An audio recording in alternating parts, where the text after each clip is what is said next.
Mega bank भनेको हाम्रो bank एकाउन्टमा पर्यो। अब यसमा नि डिटेल हाल्नु पर्यो। अहिले मैले के हाल्ने नि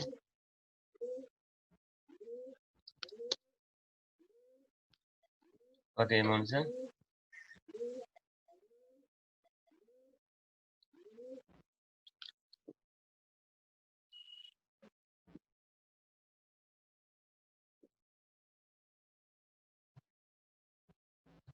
70,000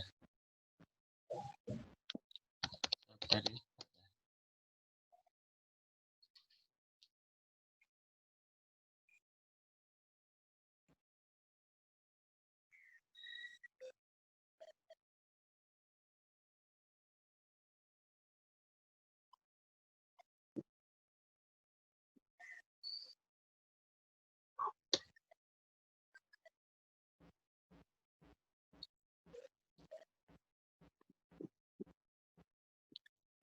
अब यो के हाम्रो के इन्ट्री हो यसको यो हामीले न्यारेसन कपी गर्नु पर्यो।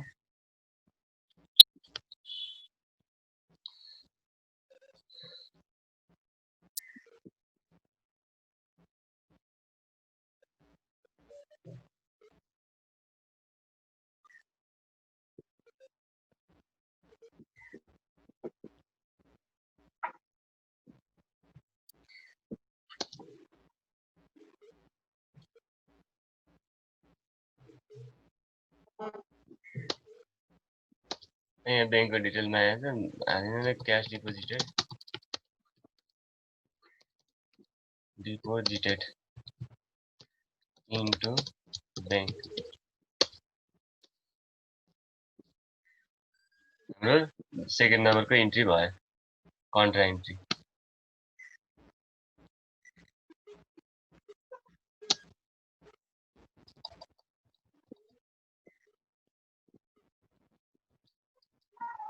अब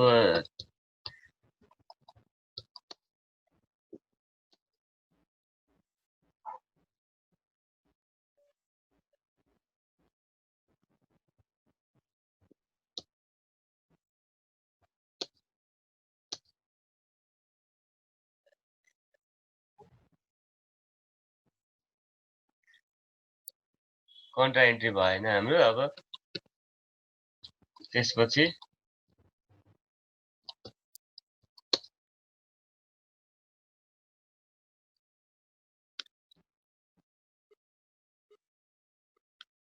अरु के छ अरु पनि यसरी नै हामीले इन्ट्री हान्दै जानु पर्यो। जस्तै पर्चेज कम्प्युटर फ्रम कम्प्युटर बजार फर अफिस युज। अफिस युजको लागि कम्प्युटर पर्चेज गरेको छ क्याशमा पर्चेज गरेको छ है हामीले भनेपछि हामीले पेमेन्ट भाउचर हाल्नु पर्यो।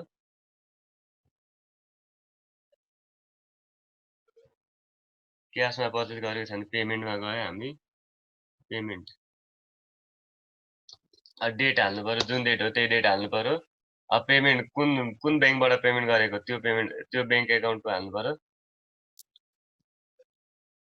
जस्तै हामीले कुन क्याशबाट पेमेन्ट गरिरहेको छौँ त्यही भएर यहाँ क्याश लेख्दियौँ। बैंक होइन क्याशबाट छ त्यही भएर क्याश लेख्यौँ। कति एमाउन्टको 27,500 होइन के पर्चेज गरेको छ कम्प्युटर पर्चेज गरेको छ। अब कम्प्युटर भनेर क्रिएट गर्नु पर्यो हामीले COMPUTER कम्प्युटर भनेर क्रिएट गर्नु पर्यो।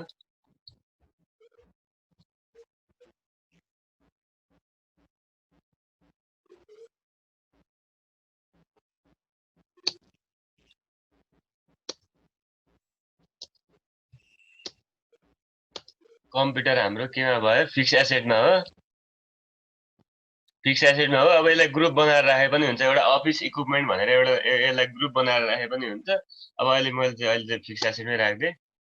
इन्भेन्टरी भ्याल्यु एफेक्ट हुँदैन। यो अरु त्यस्तो डिटेल यसको लागि चाहिएन। कम्प्युटर हाम्रो कतिमा पर्चेज गरेको 27,500 27,500। त्यसपछि न्यारेसन हाल्नु पर्यो।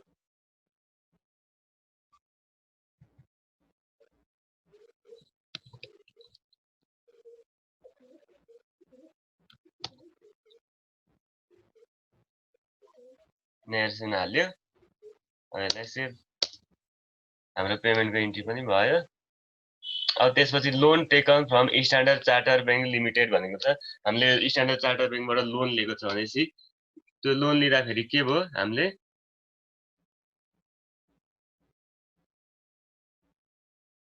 हाम्रो बैंक खातामा पैसा थपियो। बैंक खातामा हाम्रो 3 लाख पैसा थपियो हो। अब अर्को हाम्रो स्ट्यान्डर्ड चार्टर बैंक भन्ने पनि रहेछ, त्यो पनि क्रिएट गर। लोन रिसिभ गर्यौँ हामीले स्ट्यान्डर्ड चार्टर बैंकमा भनेपछि त हाम्रो यो रिसिभ भयो। यसलाई रिसिभ इन्ट्रीबाट हाल्नु पर्यो, F6 रिसिभ इन्ट्री। कुन बैंकको? स्ट्यान्डर्ड चार्टर बैंक छैन हैन, स्ट्यान्डर्ड चार्टर बैंक छैन। यसलाई क्रिएट गर्नु पर्यो, स्ट्यान्डर्ड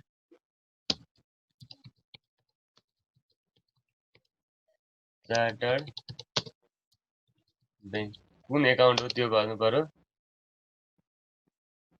अहिले करेन्ट एकाउन्टमै रिसिभ हो भन्दिम, current account. Standard Charter Bank भनेपछि त बैंक भित्र पर्यो। अब यहाँ अरु बैंकको डिटेल अरु हाल्नु पर्यो, यहाँ एकाउन्ट नम्बर हाल्नु पर्यो, अरु नहाले पनि भइहाल्यो। अब बैंक नेम हाले पनि हुन्छ, स्ट्यान्डर्ड चार्टर बैंक।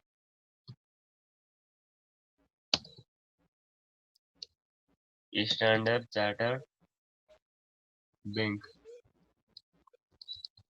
यहाँ छ नेपालको, यो हाले भइहाल्यो। अनि ब्रान्च नेम छ भने ब्रान्च नेम हाले भयो। अनि त्यसपछि यसलाई सेभ गरौँ।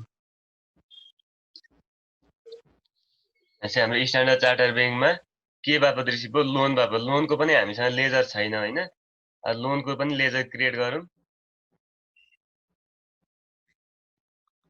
बैंक लोन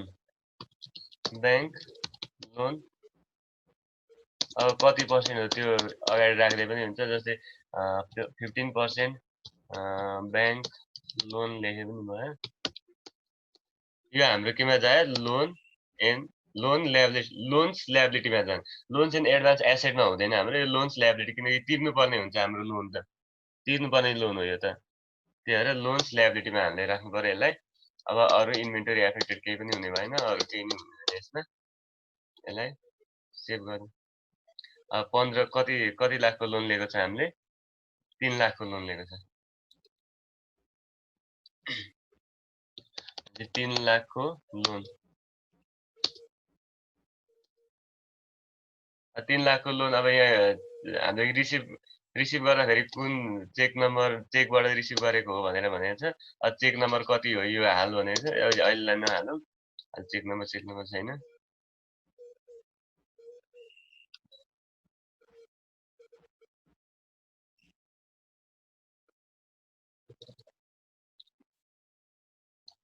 कन्ट्रोल अल्ट भी गरेर यसलाई पेस्ट गरिदिउँ। हाम्रो न्यारेसन भयो। Loan taken from the standard Charter bank rupees 3 lakh भनेर पेस्ट भयो। यसलाई पनि सेभ गरौँ। हामीले रिसिभ इन्ट्री पनि हाल्यौँ। अब अर्को cash withdrawn from Standard Charter Bank. यसको के भयो? यसको entry cash withdrawn from Standard Bank भनेपछि हाम्रो पैसा आयो। क्याश स्ट्यान्डर्ड चार्टर बैंकबाट एमाउन्ट गयो, हाम्रो क्याश, हाम्रो बिजनेसमा क्याश आयो भनेपछि के हुन्छ? यसको journal entry cash account debit to Standard Charter Bank. यो पनि कन्ट्राबाट जानु, किनकि क्याश र बैंक दुईटै युज भएको छ। यसलाई कन्ट्राबाट हाल्नु पर्यो।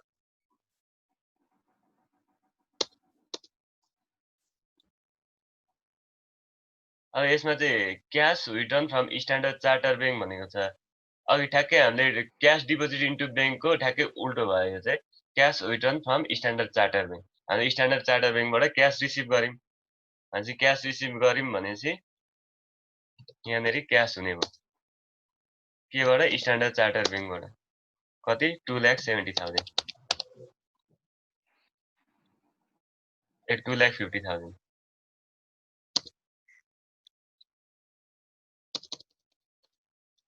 2,50,000 हामीले रिसिभ गर्यौँ। यहाँ चेक कसरी, कुन चेकबाट रिसिभ गरेको छ, चेक नम्बर कति हो भनेर हालेको छ। यहाँ अहिलेलाई नहालौँ यसलाई। अब न्यारेसन हालौँ। त्यसपछि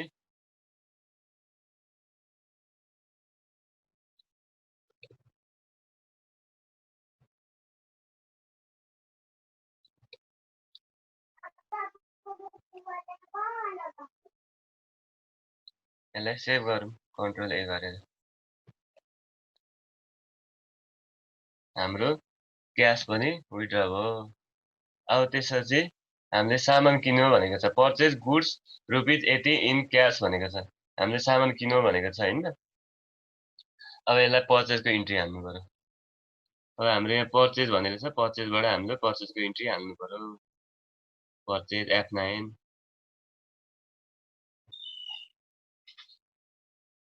अब पर्चेज हाल्दाखेरि हामीले यहाँनिर डेट कुन डेटमा पर्चेज गरेको त्यो हाल्नु पर्यो अब यहाँनिर चाहिँ सप्लायरको इन्भोइस नम्बर सप्लायर हाम्रो कुन बिल नम्बर हो त्यो बिल नम्बर हाल्नु पर्यो अनि त्यो बिलको डेट कति हो त्यो बिलको डेट पनि यसमा हाल्नु पर्यो अनि त्यसपछि कुन सप्लायरबाट पर्चेज गरेको त्यो पनि हाल्नु पर्यो यदि हामीले क्याशबाट पर्चेज गरेको भने त क्याशै हुने भयो यसमा क्याश छ यसमा अनि यसमा अरु रेफरेन्स हाल्ने भनेको यसमा अरु रेफरेन्स चाहिएन अब पर्चेज लेजर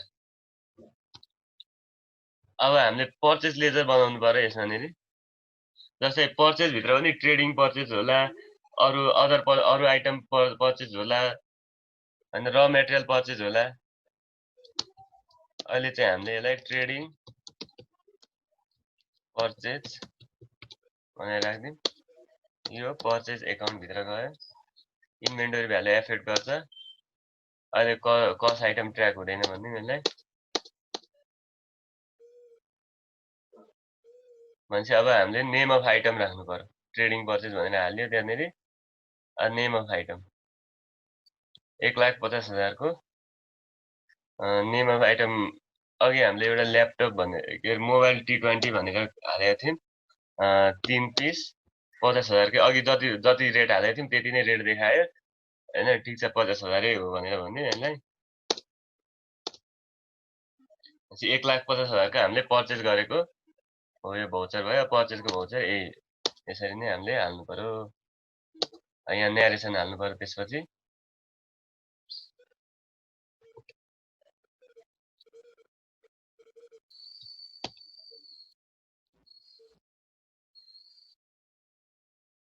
यसलाई सेभ कन्ट्रोल ए गरेर सेभ गर्नु पर्यो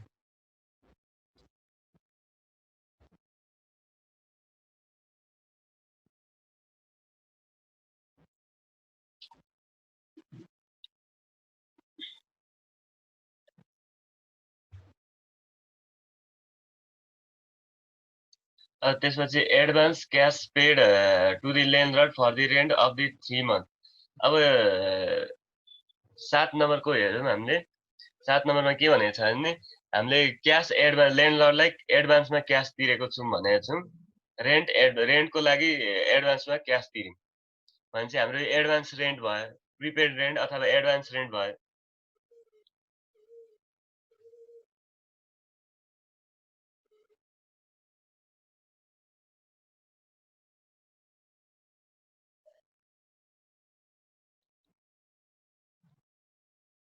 हामीले के गर्यौं क्याश तिर्यौं हैन पैसा तिर्यौं भनेपछि हाम्रो पेमेन्ट इन्ट्री भयो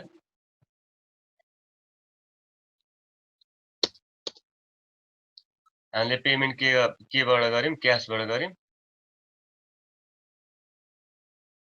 क्याशबाट पेमेन्ट गर्यौं क्याश लेखौं यहाँनेरि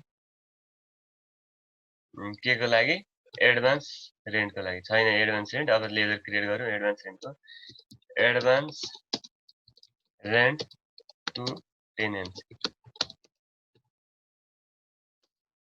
एडभान्स रेन्ट भनेपछि यो हाम्रो एडभान्समा पर्यो लोन्स एन्ड एडभान्सेस भनेर छ एसेट साइड हाम्रो एसेटै हो यो किनकि हामीले कसैलाई अग्रिममा तिरेको छौं भने त हामीले त्यो पछि फिर्ता गर्नुपर्ने अथवा भविष्यको लागि तिरे हुन्छौं प्रिपेड एक्सपेन्सेसहरु हाम्रो जुन अरूलाई दिएको एडभान्सहरु त्यो त हाम्रो एसेट हुने भयो त्यही भएर लोन्स एन्ड एडभान्स हामीले यसलाई एसेटमा राख्छौं इन्भेन्टरी भ्यालु एफेक्ट हुँदैन अरु हामीलाई यसमा केही चाहिएन डिटेल्स अब प्यान आइडी चाहियो भने त्यो राख्ने हो कति एमाउन्ट दिएको छौं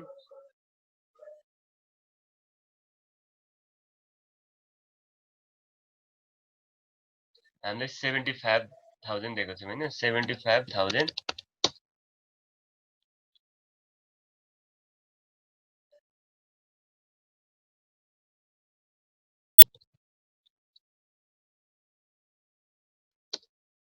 अब 75,000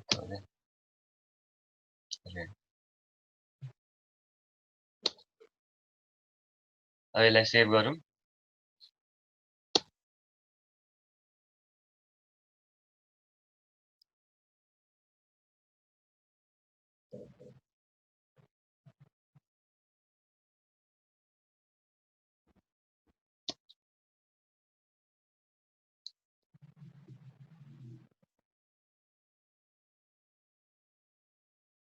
के प्रब्लम छ कसैलाई यहाँसम्म?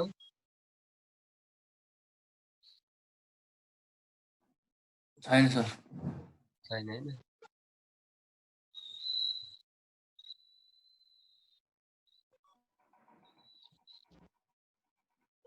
अब अर्को पर्चेज छ हाम्रो 60,000 रुपियाँको पर्चेज गरेको छ।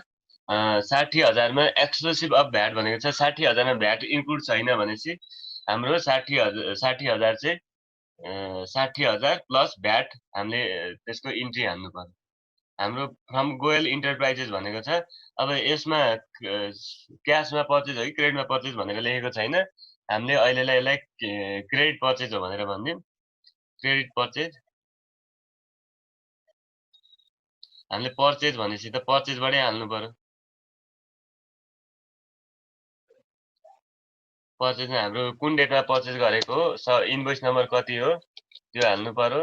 अनि डेट कहिले हो डेट त्यो हाल्नु पर्यो। अब पार्टीको नाम के हो हाम्रो गोयल इन्टरप्राइजेस। गोयल भन्ने हामीले क्रिएट गरेको छैनौँ, क्रिएट गर्नु पर्यो त्यसलाई। GOEYL गोयल ENTR इन्टरप्राइजेस हाम्रो गोयल इन्टरप्राइज हामीले पर्चेज गर्यौँ भनेपछि त त्यो सन्ड्री क्रेडिटर भयो। सन्ड्री क्रेडिटर भित्र राख्दिउँ यसलाई। अब बिल वाइज डिटेल मेन्टेन गर्ने भने यस गरिदिउँ। 60 दिनको अहिले क्रेडिट पिरियड राखेँ मैले, यस चेक गरौँ। अब मेलिङ एड्रेस के हो त्यो राख्नु पर्यो। मेलिङ अहिले मैले चाबेल राख्दिएँ, चाबेल काठमाडौँ।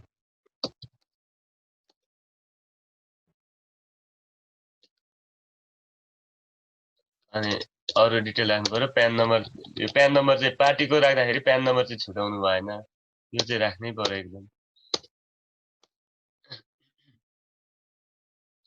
अनि त्यसपछि अरू डिटेल अदर रिफरेन्स भनेको छ। अरू रिफरेन्स चाहिँ केही छैन, त्यही भएर हाल्नु परेन।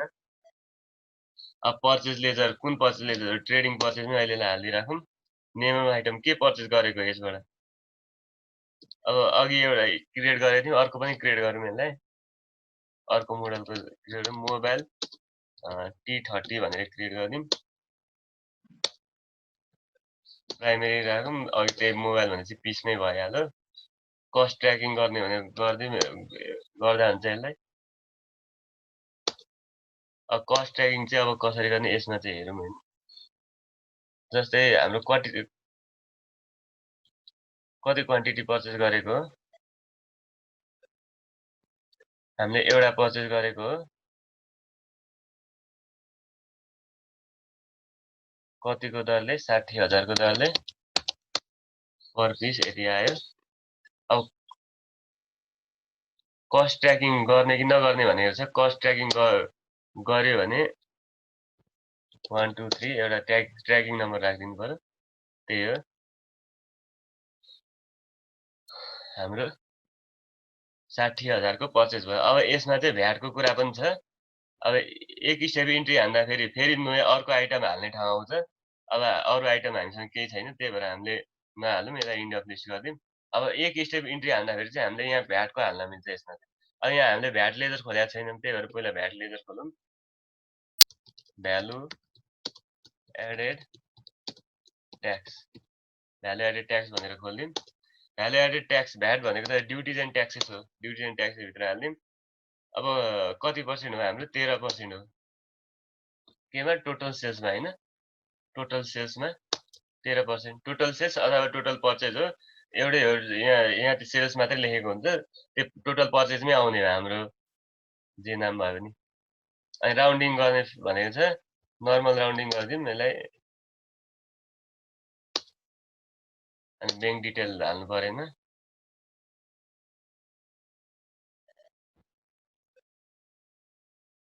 यो भ्यालु एडेड ट्याक्सको भयो।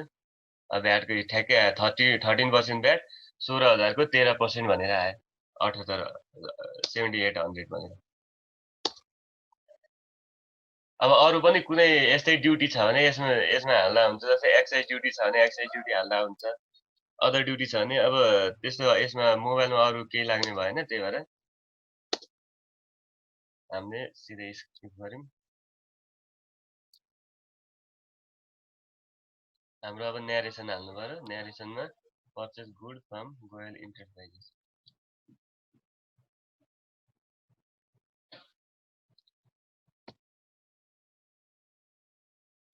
न्यारेसन हाल्नु पर्यो। त्यसपछि यसलाई सेभ गर्नु पर्यो।